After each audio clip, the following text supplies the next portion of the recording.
Assalamualaikum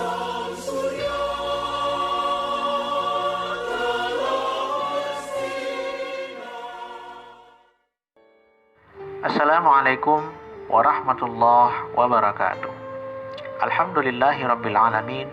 Wassalatu wassalamu ala asyrafil anbiya'i wal mursalin nabiyina Muhammadin wa ala alihi wa sahbihi ajma'in. Allahumma salli ala Muhammad wa ala ali Muhammad. Faqala Allah ta'ala fi kitabihil karim, a'udzu billahi minasyaitonir rajim. Bismillahirrahmanirrahim. Li'ilafi Quraisy ilafihim rihlatash syita'i was-sayf falya'budu rabb hadzal bait alladzi at'amahum min ju' wa amanahum min khauf. Pemirsa yang dirahmati Allah Subhanahu wa taala, tadi kami sampaikan salah satu firman Allah di dalam Al-Qur'an, yaitu surah yang ke-106 dan sering disebut dengan surah Al-Quraisy atau surah Quraisy. Makna dari ayat ini sangat relevan untuk kita angkat, terutama untuk menggali kembali manhaj kehidupan yang diajarkan oleh Al-Quran, terutama untuk menghadapi situasi darurat dan krisis. Allah Subhanahu wa Ta'ala di dalam ayat ini menyebutkan salah satu jaminan kepada orang-orang yang mengikuti manhajul hayah atau manhaj kehidupan yang digariskan oleh Allah dalam Al-Quran atau dalam surah ini, dengan jaminan alladzi at'amahum min ju' wa amanahum min khauf, yaitu orang-orang yang dijaman oleh Allah Subhanahu wa taala dari krisis kelaparan dan dijaman oleh Allah Subhanahu wa taala dari krisis ketakutan.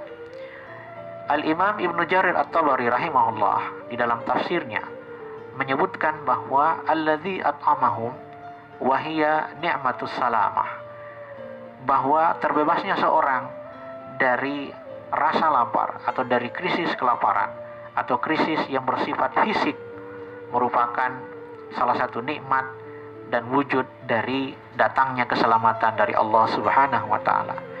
Sedangkan nikmat yang kedua, wa amanahum min khauf, adalah nikmat psikologis atau nikmat kejiwaan. Ada banyak orang yang selamat dari berbagai macam musibah dan wabah, tapi tidak aman dan tetap dalam kegelisahan karena tidak bisa melakukan aktivitas ekonomi dan produksi karena mereka merasa atau mereka terancam tertular oleh virus yang sangat ganas ini, dan sampai saat ini belum ditemukan vaksin atau obat yang bisa mengobatinya. Oleh karena itu, pemirsa yang dirahmati Allah Subhanahu wa taala, melalui pertemuan yang singkat ini saya mengajak kita untuk merenungkan 5 kaedah kehidupan yang Allah sebutkan di dalam Al-Quran sebagai manhajul hayah, sebagai manhaj untuk sukses dalam meniti dan juga sukses di dalam menyelesaikan berbagai problem kemanusiaan kita, terutama pada saat-saat kita melalui masa-masa darurat dan masa-masa krisis ini. Yang pertama, kata Allah Subhanahu wa taala dalam surah ini adalah li'ilafi Quraisy. Al-ilaf maknanya adalah kebiasaan. Maka di dalam krisis ini, dalam menghadapi dan memasuki bulan suci Ramadan, tidak ada yang kemudian perlu kita matangkan selain betul-betul dengan tulus untuk membiasakan kebiasaan-kebiasaan yang produktif.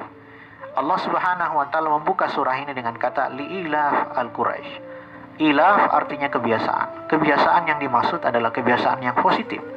Apa kebiasaan positif dari suku Quraisy? Mereka tidak menyerah pada keadaan. Mereka hidup di tanah yang gersang, mereka hidup di tanah yang tandus, mereka hidup di tanah yang tidak memiliki sumber daya air yang cukup, bahkan merupakan tanah yang sangat gersang karena mayoritas berisi gurun dan nyaris tidak ditemukan ada sungai di sana. Sebuah tanah yang tidak produktif. Tapi mereka membangun kebiasaan, membangun kemampuan mereka secara kompetitif, sehingga itulah yang kemudian Allah pesankan dalam surah Al-Furqan, yaitu wa ibadur rahmanil ladzina yamshuna 'alal ardi haunan wa idza khatabahumul jahiluna qalu salaman. Yang kedua, hadirin yang dirahmati Allah, yaitu setelah membangun kebiasaan yang produktif, Orang-orang Quraisy itu memiliki kebiasaan untuk membangun citra yang positif melalui kejujuran dan integritas mereka, kedermawanan mereka, kemampuan mereka dan ketulusan mereka untuk saling membantu kepada sesama.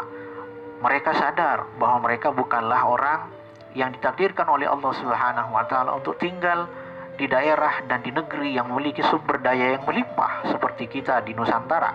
Mereka adalah orang-orang yang ditakdirkan oleh Allah hidup di tanah yang tandus.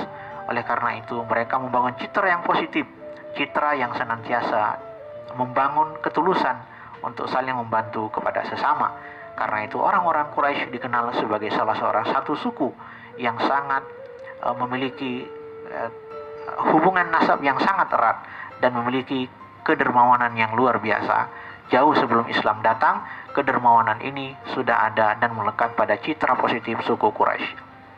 Yang ketiga, hadirin yang dirahmati Allah Subhanahu wa taala, rihlatash syita'i was-shaif, kemampuan mereka untuk melakukan perjalanan, kemampuan mereka untuk melalui dan melihat bagaimana kemajuan-kemajuan di negeri yang lain. Kata rihlah di situ menunjukkan adanya kemampuan untuk membangun jaringan kerjasama, membangun jaringan produksi yang luar biasa. Mereka memang tidak punya sumber daya alam yang melimpah, tetapi mereka memiliki sumber daya jaringan, dan inilah yang kemudian menjadikan mereka sebagai bangsa yang besar. Dan Allah Subhanahu wa taala mentakdirkan nabi terakhir kita Rasulullah Muhammad sallallahu alaihi wasallam sebagai seorang nabi yang lahir dengan nasab Quraisy. Yang keempat, hadirin yang dirahmati Allah, asyita was-shaif adalah dua bentuk iklim, dua bentuk kondisi, yaitu musim panas dan musim dingin. Allah Subhanahu wa taala ini mengajarkan kepada kita bahwa kecerdasan untuk membaca situasi, fenomena alam, fenomena wabah, situasi normal, situasi darurat dan krisis, semua sangat diperlukan. Karena itu umat Islam adalah umat yang senantiasa menghargai ilmu, umat yang selalu menghargai wawasan, umat yang selalu menghargai kearifan yang lahir dari sains. Karena itu jamaah yang dirahmati Allah Subhanahu wa taala, wadah pandemi global COVID-19 menunjukkan kepada kita bahwa agama sesungguhnya senantiasa selaras dengan ilmu pengetahuan dan teknologi. Jika ada di antara kita yang membenturkan agama dengan sains, maka sesungguhnya kita sedang membenturkan Al-Quran dengan kemanusiaan kita itu sendiri.